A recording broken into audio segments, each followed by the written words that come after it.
Sudah bergabung semua ini ya? Sudah, Bu. Sudah, Bu. Baik, saya mulai. Assalamualaikum warahmatullahi wabarakatuh. Selamat pagi anak-anak, bisa dinyalakan semua ya kameranya. Waalaikumsalam warahmatullahi wabarakatuh. Bagaimana kabarnya hari ini? Semoga dalam keadaan sehat ya. Di masa pandemi ini kita usahakan jangan sering keluar rumah, tetap selalu jaga kesehatan. Oke, pada hari ini kita akan membahas tentang materi perubahan lingkungan dan daur ulang limbah. Di mana nanti yang akan kita bahas yaitu perubahan lingkungan, pencemaran lingkungan, macam-macam pencemaran lingkungan, contoh limbah berdasarkan jenis dan strukturnya, jenis-jenis limbah, serta proses pemanfaatan limbah. Sebelum masuk pada materi hari ini, Ibu absen terlebih dahulu ya. Nomor absen 1, Aneli Rohmani. Hadir, Bu. Nomor absen 2, Nurhania Muslimah. Hadir, Bu. Oke, semuanya hadir ya. Sebelumnya Ibu akan share screen terlebih dahulu.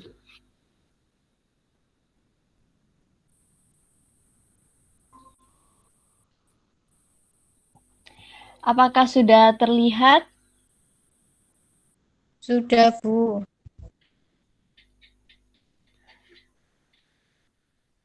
Baik, pada slide pertama.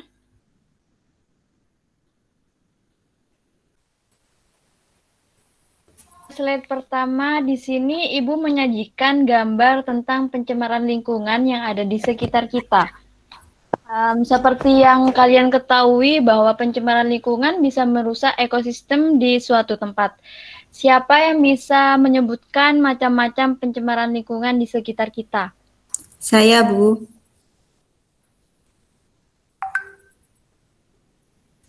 Ya, silakan Aneli.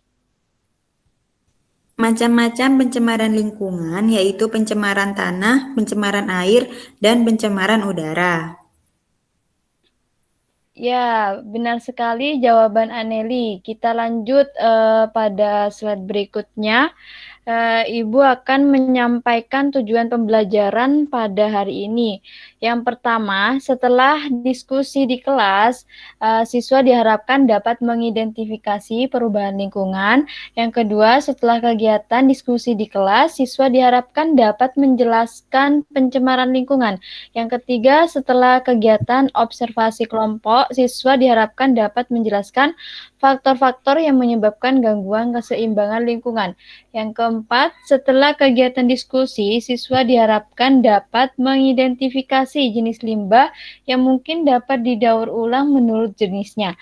Yang terakhir yaitu setelah kegiatan presentasi, kelompok siswa dapat membuat esai dengan tema peran masyarakat dalam pemberdayaan peduli sampah sebagai upaya mewujudkan masyarakat yang sejahtera. Lanjut untuk slide berikutnya.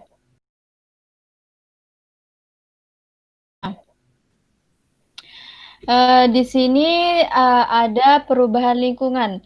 Lingkungan tempat tinggal kita akan terasa nyaman dan asri apabila dijaga dengan baik dan benar. Tingkah laku dan aktivitas masyarakat yang menyimpang tentunya akan membuat perubahan lingkungan. Terjadinya lingkungan di suatu daerah pada akhirnya akan memberikan pengaruh negatif bagi tempat tinggal di wilayah tersebut. Hal tersebut dikarenakan dalam suatu lingkup terdapat interaksi antara makhluk hidup dengan lingkungan tempat tinggalnya. Mereka akan saling mempengaruhi satu sama lain.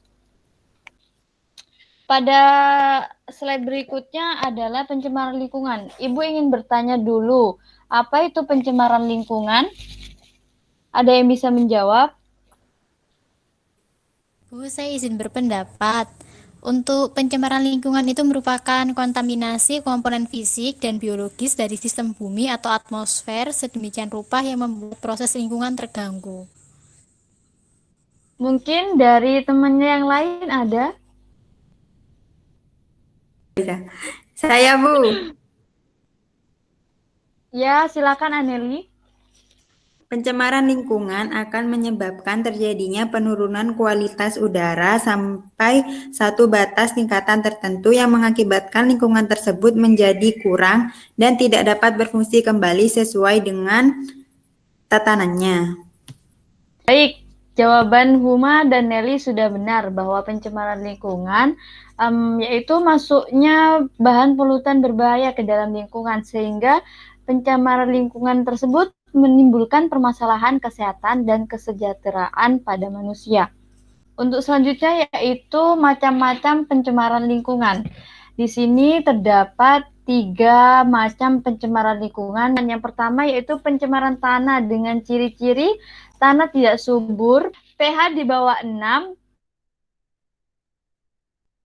yang merupakan basa, berbau busuk, mengandung logam berat, serta mengandung sampah organik. Pencemaran tanah merupakan keadaan di mana bahan kimia buatan manusia masuk dan merubah lingkungan tanah alami. Pencemaran ini biasanya terjadi karena kebocoran limbah cair atau bahan kimia industri atau fasilitas komersial, penggunaan pestisida, masuknya air permukaan tanah tercemar ke dalam lapisan subpermukaan, kecelakaan kendaraan pengangkut minyak, zat kimia atau limbah, air limbah dari tempat penimbunan sampah, serta limbah industri yang langsung dibuang ke tanah secara tidak memenuhi syarat atau illegal dumping. Selanjutnya yaitu pencemaran udara, di mana pencemaran udara memiliki ciri-ciri zat pencemaran meliputi karbon monoksida, nitrogen oksida, sulfur oksida, ozon, hidrokarbon, klorin partikulat, serta timah. Pencemaran udara merupakan kondisi di mana kualitas udara menjadi buruk atau tidak sehat dan terkontaminasi oleh zat-zat baik yang tidak berbahaya maupun yang membahayakan kesehatan tubuh manusia. Pada slide selanjutnya yaitu pencemaran air. Pada pencemaran air tersebut terdiri dari limbah air, limbah anorganik, pestisida, dan minyak seperti yang terlihat pada gambar yang telah dipaparkan. Pencemaran air merupakan suatu perubahan keadaan di suatu tempat penampungan air seperti danau, sungai, lautan, dan air tanah akibat aktivitas manusia. Danau, sungai, lautan, dan air tanah tersebut adalah bagian terpenting dalam siklus kehidupan manusia dan merupakan salah satu bagian dari siklus hidrologi.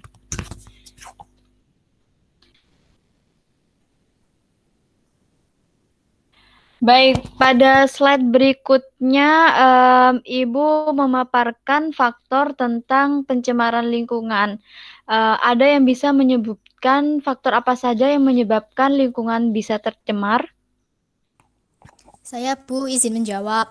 Polusi Ya. udara, yaitu membuang sampah sembarangan dan juga membuang limbah secara berlebihan ke air laut, Bu. Mungkin ada lagi? Izin menambahkan, Bu. Oh ya, silakan Nelly. Eksploitasi sumber daya alam secara berlebihan, Bu. Ya, benar sekali jawaban dari Ani dan Aneli. Faktor-faktor tersebut merupakan akibat dari perilaku manusia yang menyebabkan lingkungan kita bisa tercemar. Seperti sumber daya yang dieksploitasi secara berlebihan, kata Aneli tadi. Contohnya yaitu menebang jadinya banjir dan dapat mengganggu masyarakat sekitar. Selanjutnya, contoh limbah berdasarkan jenisnya. Limbah berdasarkan jenisnya terbagi menjadi 2, yaitu limbah organik seperti sayur-sayuran, bekas rotan bambu, dan kertas, dan lain sebagainya. Selanjutnya, pada limbah anorganik, di sini bisa kita lihat ada bekas botol plastik, kaca, beling, dan lain sebagainya. Lanjut. Limbah organik merupakan limbah yang dapat mengalami proses penguraian secara alamiah. Contohnya hewan dan tumbuhan. Sedangkan limbah anorganik merupakan limbah yang berasal dari sumber daya alam, tidak terbaharui dan sulit diuraikan secara alamiah oleh mikroorganisme, seperti minyak bumi, plastik, kaleng, kaca, dan botol. Di sini ada yaitu limbah cair, limbah padat, serta limbah gas. Pada slide yang berikutnya yaitu proses pemanfaatan limbah. Pada limbah anorganik terdapat kertas, botol kaca, gelas atau piring pecah, aluminium, baja, dan plastik. Sedangkan pada limbah organik terdapat ampas tahu, enceng gondok, dedaunan, dan kotoran ternak.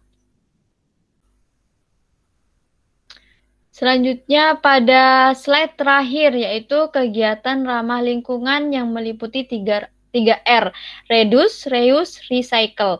Pada reduce merupakan memakai barang-barang dengan efisien sehingga mengurangi jumlah sampah, sedangkan reuse menggunakan kembali sampah yang masih bisa dipakai, dan recycle merupakan penggunaan kembali material atau barang yang sudah tidak digunakan menjadi bentuk lain atau didaur ulang.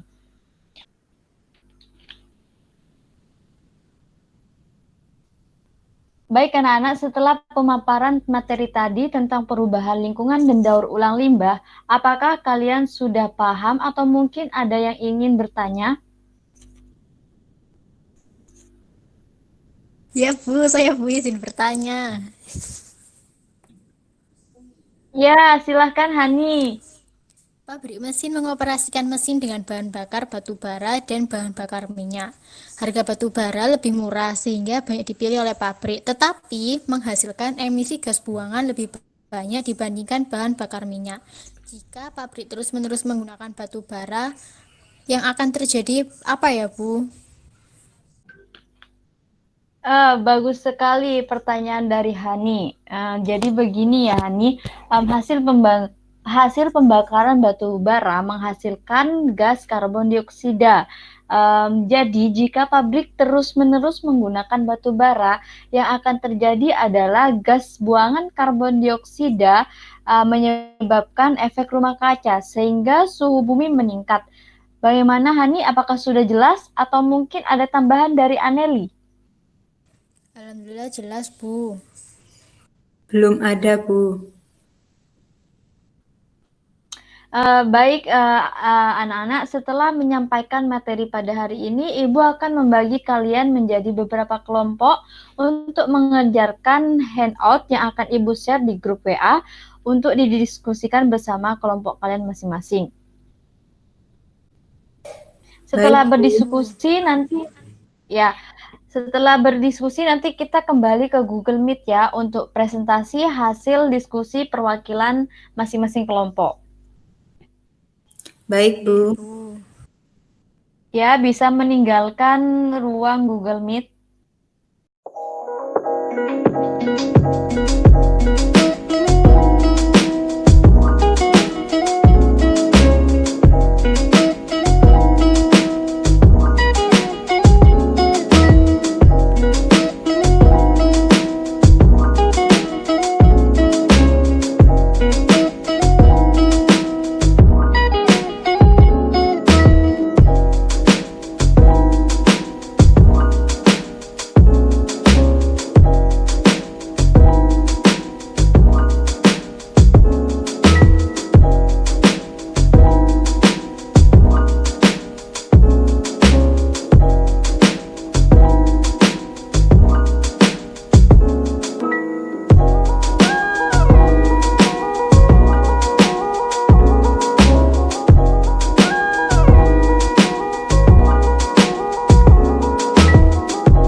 Sudah masuk semua ya?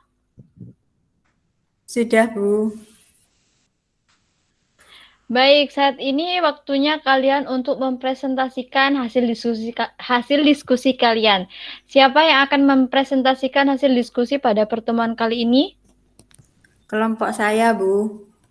Oh iya, silakan kelompoknya Aneli bisa share screen hasil diskusi headnote-nya.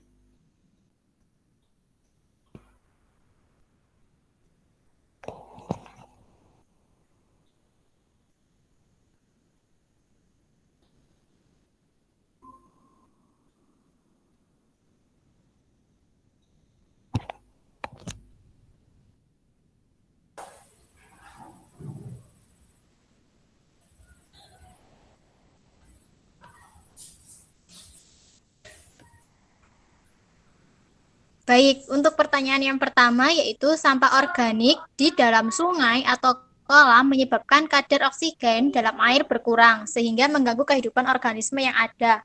Oleh karena itu, usaha yang paling tepat adalah sampah organik tersebut. Jawaban dari kelompok kami yang nomor 1 yaitu sebaiknya sampah organik dapat diubah menjadi bahan yang bermanfaat agar tidak mencemari perairan. Pemanfaatan sampah organik dengan cara sampah organik dimasukkan dalam lubang galian dan ditimbun tanah dan akibat proses tersebut sampah organik menjadi pupuk kompos. Untuk selanjutnya, soal nomor 2 yaitu apakah dampak dari pencemaran udara? Jawaban dari kelompok kami yaitu yang nomor 2, dampak pencemaran udara akibat udara yang tercemar berdampak bagi keberlangsungan hidup ekosistem.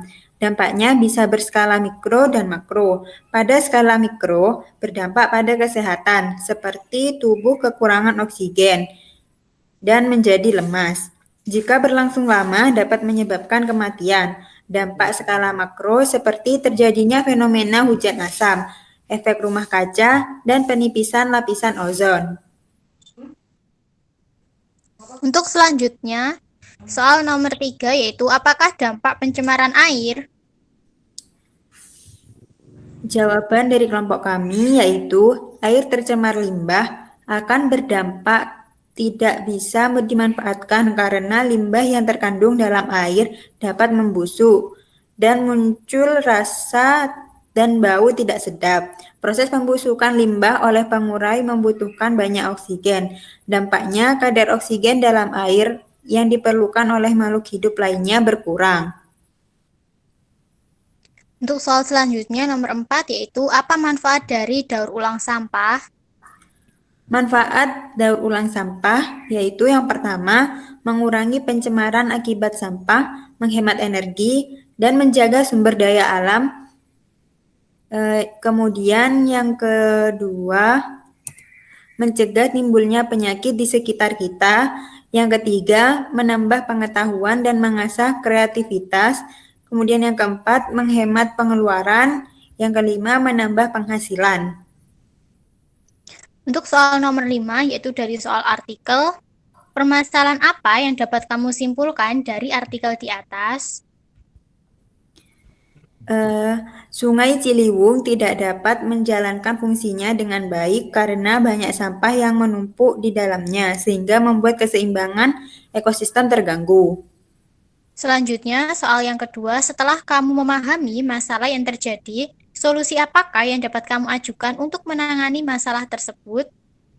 Solusinya yaitu mengurangi pembuangan sampah plastik ke sungai dengan cara mendaur ulang sampah plastik menjadi barang yang bermanfaat bagi kehidupan sehari-hari.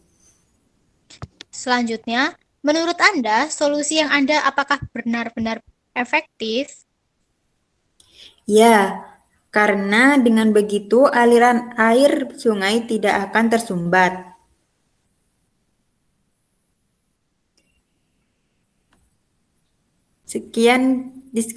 Sekian presentasi dari kelompok kami, Bu. Kurang lebihnya mohon maaf. Terima kasih. Ya, baik, bagus sekali ya presentasi dari kelompok Aneli dan Hani. Di sini Ibu ingin bertanya kepada kalian pada soal handout nomor 1 tentang sampah organik yang diubah menjadi pupuk kompos. Menurut kalian apa manfaat dari pupuk kompos tersebut? Izin menjawab, Bu. Ya, silakan Aneli. Manfaat kompos yaitu memperbaiki struktur tanah dengan meningkatkan kandungan bahan organik tanah dan akan meningkatkan kemampuan tanah untuk mempertahankan kandungan air tanah. Aktivitas mikrob tanah yang bermanfaat bagi tanaman akan meningkat dengan penambahan kompos. Mungkin dari temannya Aneli bisa menambahkan. Baik Bu, saya akan menambahkan, tanaman yang dipupuk dengan kompos ini juga cenderung lebih baik kualitasnya daripada tanaman yang dipupuk dengan pupuk kimia seperti menjadikan hasil panen lebih tahan disimpan, lebih berat, lebih segar, dan juga lebih enak Bu. Baik, terima kasih untuk Aneli dan Hani. Baik anak-anak, setelah melakukan diskusi dan mempresentasikan hasil diskusi kalian, sekarang kita simpulkan bersama materi pada hari ini. Silakan, ada yang ingin menyampaikan kesimpulan materi pada hari ini? Saya Bu, di mana kesimpulannya adalah silakan Hani. Ya Bu, baik. Kesimpulannya adalah kegiatan manusia dalam mengeksploitasi alam ternyata menimbulkan masalah karena dapat merusak dan mencemari lingkungan. Segala kegiatan manusia yang dapat mengurangi keanekaragaman hayati merupakan kegiatan yang berpotensi menimbulkan masalah lingkungan seperti eksploitasi berlebihan terhadap sumber daya alam. Seperti itu, Bu. Terima kasih Hani yang telah menyimpulkan pembelajaran pada hari ini. Sebagai evaluasi pada materi hari ini, silakan anak-anak untuk mengerjakan kuis. Nanti linknya akan Ibu share di grup WA. Selanjutnya ada tugas lanjutan yang akan dikumpulkan minggu depan dan dikumpulkan pada alamat email Ibu. Dan alamat emailnya juga akan Ibu sertakan di grup WA. Baik, karena waktu pembelajaran sudah selesai, saya akhiri pembelajaran pada hari ini. Semoga kegiatan pembelajaran pada hari ini bermanfaat bagi kita semua. Wassalamualaikum warahmatullahi wabarakatuh. Waalaikumsalam warahmatullahi wabarakatuh. Terima kasih Bu Hindu. Terima kasih Bu. Ya, saya izin keluar ya. Ya Bu. Bu.